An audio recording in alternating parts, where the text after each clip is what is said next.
সামনেই আসছে মহাদেবের অত্যন্ত প্রিয় মাস শ্রাবণ মাস। আর এই শ্রাবণ মাস জুড়েই মহাদেবের কৃপা আশীর্বাদ পাওয়ার জন্য আমরা বিভিন্ন ধরনের উপায় করে থাকি। কলিযুগে নাম জপকেই সর্বোত্তম বলা হয়েছে। আর এই শ্রাবণ মাস জুড়ে একটা নির্দিষ্ট নিয়মে আমরা দেবাদিদেব মহাদেবের 5টা শক্তিশালী নাম যদি উচ্চারণ করতে থাকি, তাহলে আমাদের উপরেও শিব কৃপা আসবে।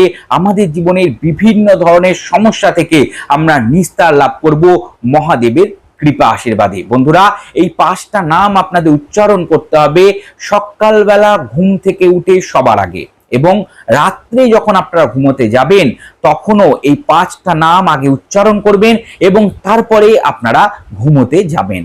বন্ধুরা, এই 5টা নাম হলো ওং সদ্যজাতায় নমঃ, ওং বামদেবায় নমঃ, ওং অঘোরায় নমঃ, ওং তৎপুরুষায় নমঃ, ওং ঈশানায় নমঃ। মন্ত্র আকারে এই 5টা নাম আপনারা উচ্চারণ করুন।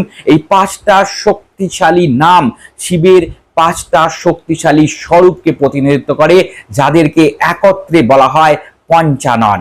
বন্ধুরা, এই পঞ্চানন 5টা উপাদানকে নির্দেশ করে, 5টা দিককে নির্দেশ করে, পঞ্চ ইন্দ্রিয়কে নির্দেশ করে এবং আমাদের শরীরের অঙ্গকেও নির্দেশ করে।